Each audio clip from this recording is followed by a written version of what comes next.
Si tú eres capaz de identificar a los profesionales, te podías sumar con ellos. Y eso era lo que se basaba la estrategia, en seguir a las manos profesionales. Entonces, aquí tenéis las reglas, ¿de acuerdo?, de la estrategia. Ahora veremos las imágenes y las veréis mucho más claras. Hola traders, ¿qué tal?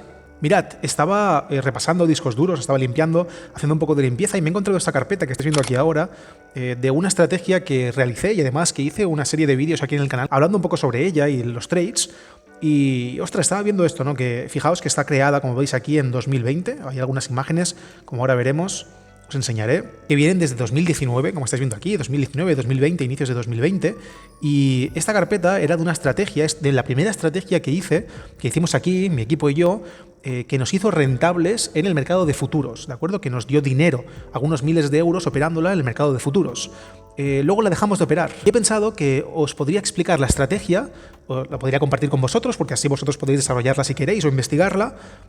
Os enseñaré algunas de las cosas que he visto. Como veis, tengo imágenes desde 2017, 2016, 2018 y 2019. Como veis, aquí las carpetas están llenas de imágenes.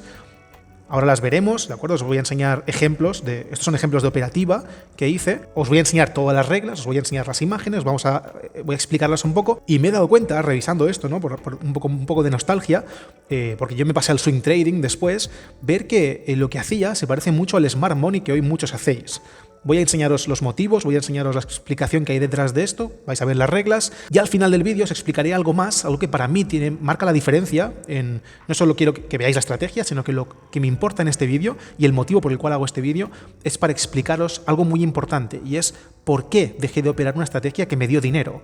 Porque creo que es algo que no se ha dicho nunca, que no se habla, que quizás porque muchos traders no lo han experimentado en sus propias carnes todavía, pero que nos pasa a todos o a la mayoría de los traders y creo que debo compartirlo con vosotros para que de esta forma a vosotros no os pase. Okay, traders, aquí estamos viendo la recogida de datos que hice de la propia estrategia, ¿no? Como veis, es una estrategia basada en Wyckoff, en la operativa de Wyckoff, de lectura del volumen del mercado, para operar continuaciones de tendencia, ¿de acuerdo? Entonces, la idea general, para que tengáis más o menos una visión de lo que vamos a explicar aquí, es que en esa época en la que yo empecé a hacer esto, era 2017, 2018, 2019, por esa época, estaba muy de moda en Internet, en YouTube, en las redes sociales, hablar del volumen, ¿de acuerdo? Del volumen en futuros. Yo hacía Forex, en este caso, vi que el day trading en el Forex no era algo que se me diese muy bien y mientras operaba como swing trader en Forex, que sí que se me daba mejor, hice day trading en futuros. Y para ello empecé a aprender aquello que estaba más de moda en esa época, como a muchos os puede estar pasando a día de hoy con el Smart Money y todo lo que tiene que ver con esas ramificaciones, ¿no? Con la lectura de la liquidez y todo eso. En ese momento lo más popular era hablar de volumen, utilizarlo para poder operar en los mercados de futuros y en concreto en el mercado del DAX. Entonces, Wyckoff, VSA, toda la lectura de precio y volumen, todo eso se hizo muy popular. Yo lo utilicé en el DAX, que la mayoría de los cursos de entonces hablaban del DAX. Empezamos a investigar al respecto, siempre con una actitud crítica, y desarrollamos una operativa basada en lo que se estaba diciendo en Internet, pero aportando nosotros realmente nuestro trabajo, ¿no? De investigación, de backtesting, de ver en qué puntos era más óptimo entrar y en cuáles no. Porque lo que se decía en esa época, igual que lo que se dice ahora, y seguro que muchos entenderéis, no era del todo cierto. Vendían ciertas metodologías mágicas que con un par de horas al día te daban miles de euros al mes. Yo quise comprobar eso con mis propios ojos, así que lo puse en práctica y lo que me resultó fue esto. Pero esto es el resultado, como veis aquí abajo, de un trabajo muy denso, porque, como veis, hay diferentes normas, ahora os pararé y las podréis ver, y hay diferentes backtestings, ¿no? Cada uno de ellos, como veis, tiene diferentes variables. Aquí esto es una estrategia, esta es la misma, pero con una entrada distinta, esta es la misma, con una salida distinta. Y todo esto tenía el objetivo de investigar si lo que estaban diciendo en Internet tenía sentido o no, porque decían que se tenía que entrar, por ejemplo, en el 50% de Fibonacci, que ahora lo veréis. Decían algunos detalles que a mí no me resonaban demasiado bien, quería comprobar si tenían sentido, y os invito a que hagáis lo mismo con cualquier estrategia que operéis. Así que cogí esas reglas, las que todo el mundo estaba utilizando, las puse en práctica, las investigué y me di cuenta de que no eran reales, que eran una sobreoptimización. Es decir, que durante un periodo de tiempo sí que ganaban, pero que luego perdían y podías perder mucho.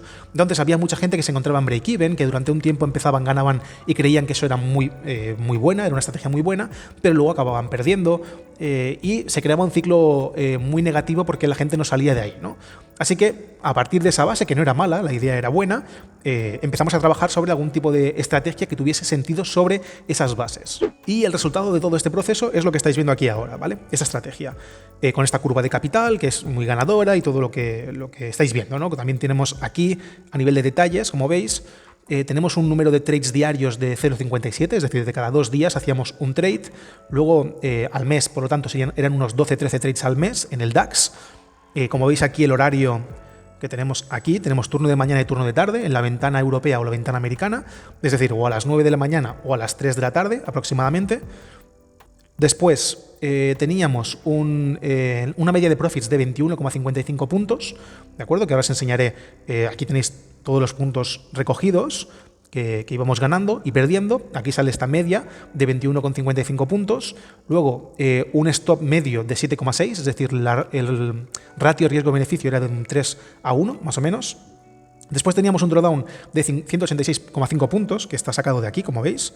Ese es el drawdown, y si bajamos abajo del todo de la muestra, vemos que el máximo drawdown es de 186,5 puntos, ¿de acuerdo? Desde 2016 a 2019. Y todo lo demás, ¿no? Pues el time underwater, es decir, cuánto tiempo estuvo en años el precio sin hacer nuevos máximos, que fue 1,5 años, qué rally de puntos en positivo teníamos, es decir, el máximo de puntos positivos que ganamos en ese periodo de 185 puntos seguidos, y toda esta información, ¿no? Todo lo que implica una estrategia. También veis aquí, pues eso, ¿no? El tanto por ciento de profits, tanto por ciento de break-evens, todo lo que los trades que hacíamos de tarde y de mañana, etcétera, etcétera. Todo lo que entiendo que muchos de vosotros ya hacéis. Entonces, estos son los resultados de la estrategia. Y seguro que muchos de vosotros diréis: ostras, Víctor, ¿cómo es posible que dejases de operar una estrategia con estos resultados, ¿no? con esta curva? Y en el vídeo de hoy, como os digo, al final os voy a explicar los motivos por los cuales la dejé de operar.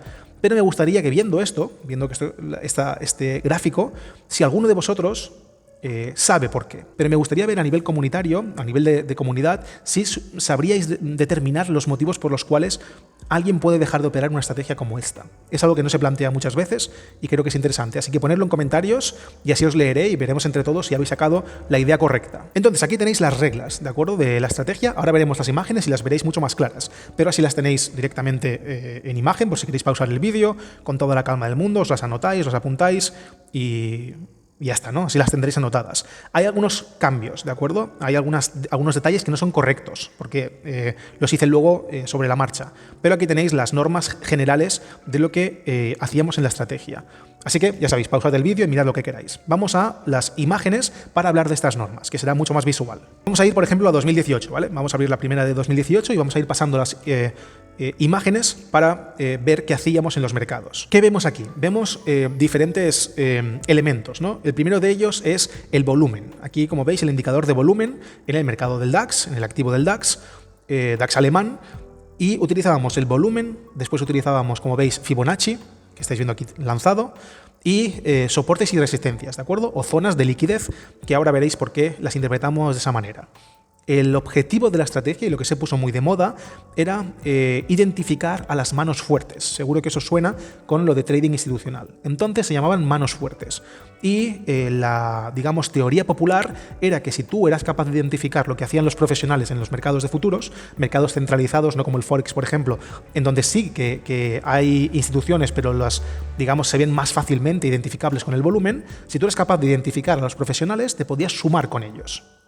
Y eso era lo que se basaba la estrategia, en seguir a las manos profesionales.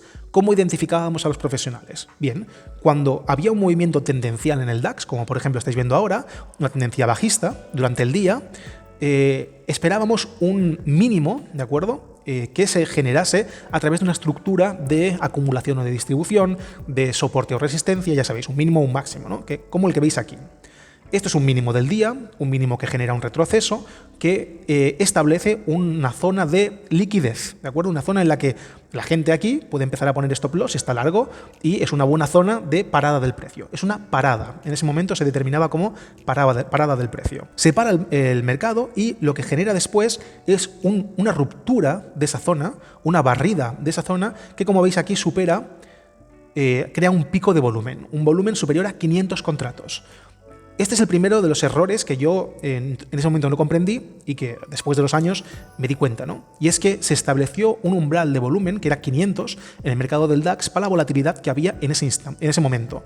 Pero eso cambiaba, el volumen de los mercados cambia según el momento en el que estamos. No es lo mismo la volatilidad y el volumen de 2020 que el de 2019, 2018 o 2023. Pero entonces se estableció un criterio unánime, homogéneo, que era de 500 contratos. A partir de 500 contratos, si había un pico de volumen por encima, eso significaba que las manos fuertes, que había una participación potencial de las manos fuertes. Así que esperábamos una ruptura de esa zona que habíamos marcado de mínimos, con una vela, como veis aquí, muy grande, con mucho más volumen de las que había previamente, y eso, la teoría que había detrás de eso, era que se incentivaba las ventas, ¿no? Porque cuando tú ves una caída de estas características, un movimiento de continuación de tendencia que rompe una zona de soporte con un volumen tan alto en comparación a lo que había habido en las velas anteriores, eso te llevaba a pensar que estaban incentivando a que el mercado siguiese cayendo. Cuando eso pasaba, esos movimientos que identificaban a las manos fuertes, lo que nosotros pensábamos, nuestra hipótesis, era que eso incentivaría las ventas, porque identificarías a las manos fuertes con mucho volumen y mucha verticalidad del precio, por lo que lo más probable que ocurriese es que el mercado se girase hacia arriba, barriese todas estas zonas, como veis aquí, en este caso solo tenemos una zona de potencial stop loss, ¿no? Porque si alguien entra en venta aquí, lo lógico a nivel técnico es que ponga stop loss, por ejemplo, por encima del anterior swing, ¿no? De máximo, de retroceso, por esta zona.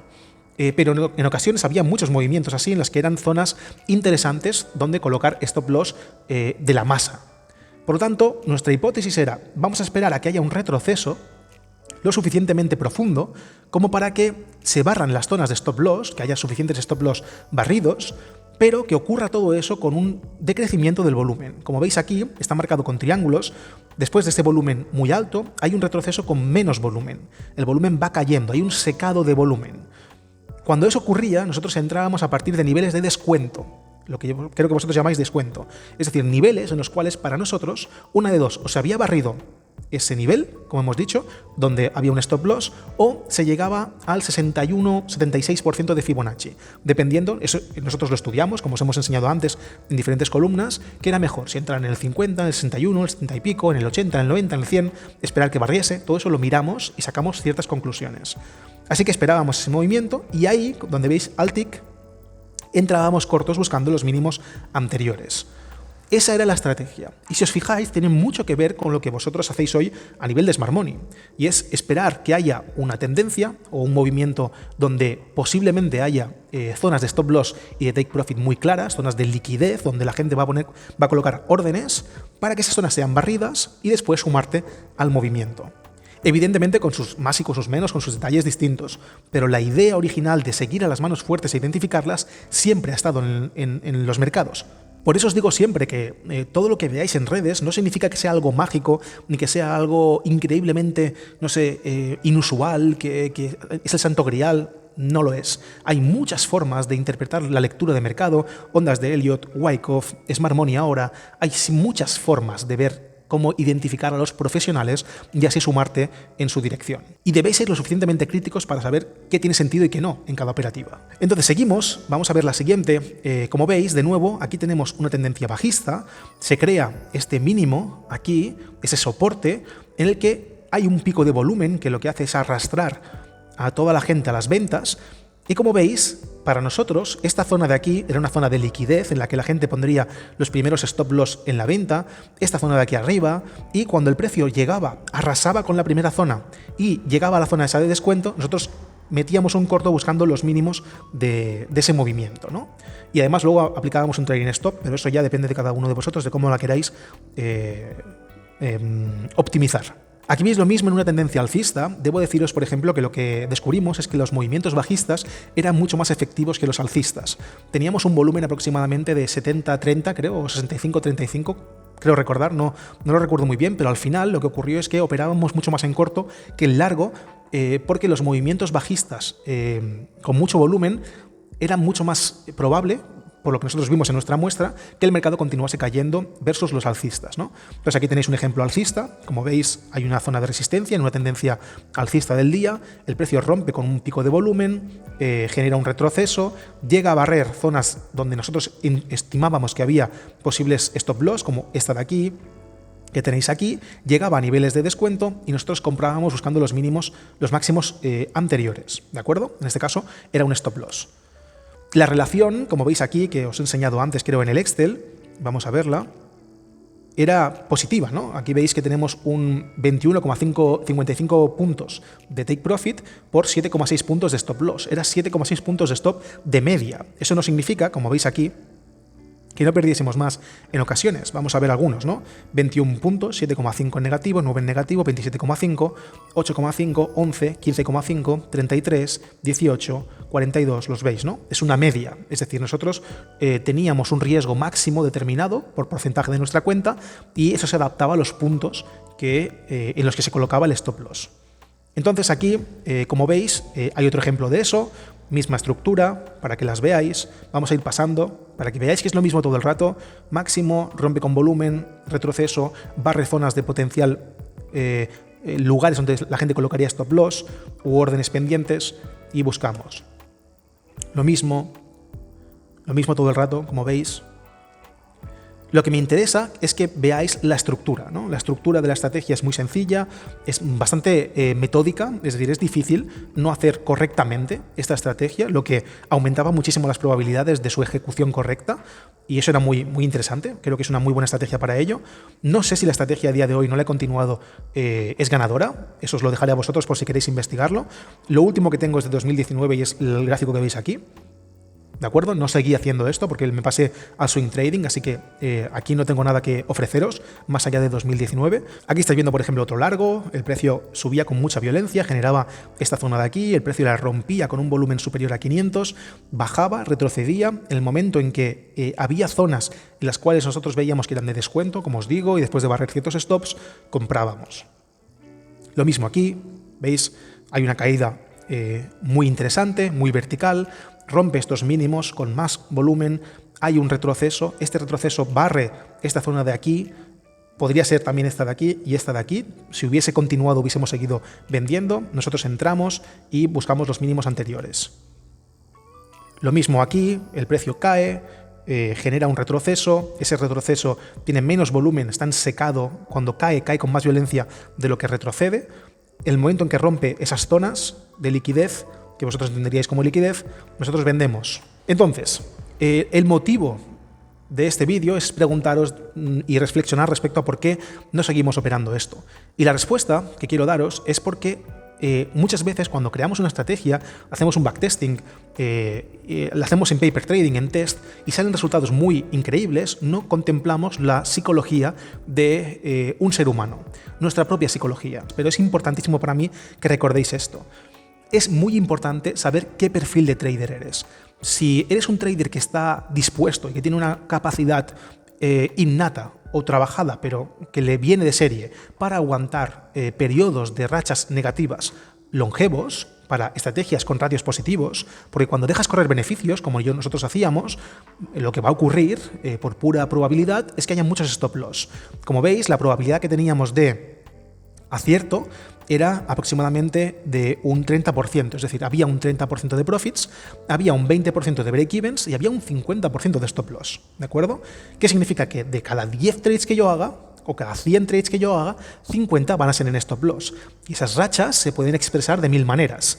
Así que si no estás preparado para aguantar eso y esperar lo suficiente para que vengan los profits, es muy probable que abandones la estrategia antes de que te dé resultados. Y eso es lo que nos ocurrió a nosotros. Cuando nosotros estábamos operándola y conseguimos ganar y sacábamos unos miles de euros, como podéis hacer muchos de vosotros, estábamos muy contentos porque en esta subida de aquí veíamos que ganábamos, la estrategia todo eran jardines verdes y nosotros paseando por ahí, cantando y haciendo picnics. Pero después empezó el drawdown. Y ese drawdown, que podemos llegar a entender como algo plausible, no es el problema. El problema es que cuando vuelves a subir, nunca superas ese drawdown. Y de nuevo aquí, vuelves a caer y nunca superas ese drawdown.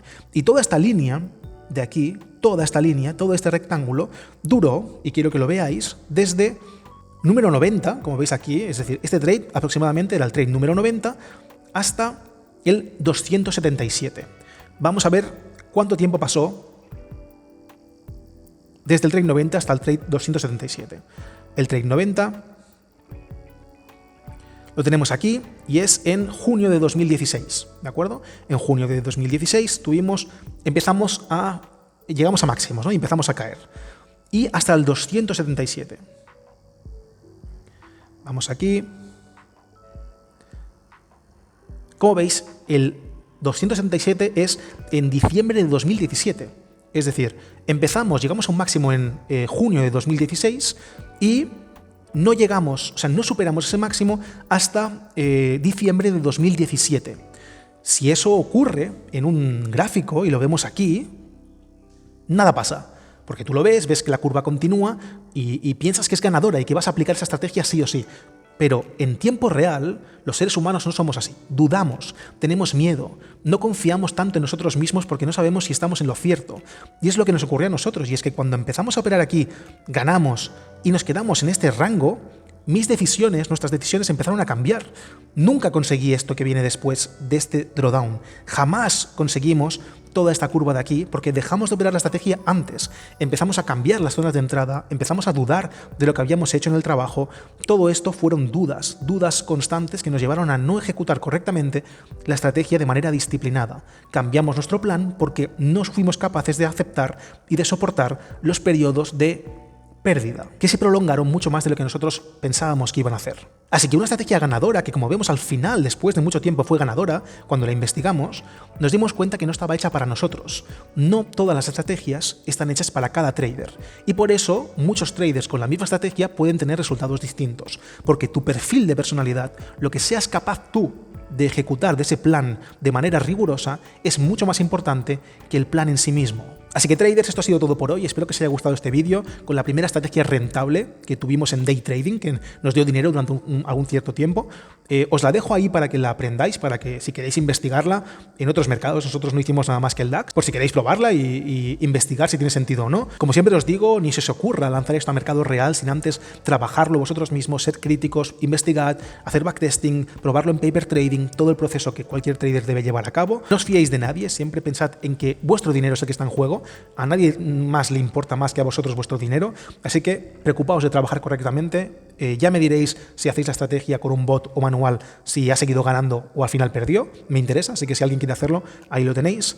Y espero que os haya gustado el vídeo. Si es así, no olvidéis darle mucho profit, que estamos a punto de llegar a los 100.000 suscriptores. Queda muy poquito, así que si no estáis suscritos, os invito a que suscribáis para que siga creando contenido. Y poco más. Nos vemos en el próximo vídeo. Traders, que tengáis muy buena semana de trading, mucho profit y hasta pronto.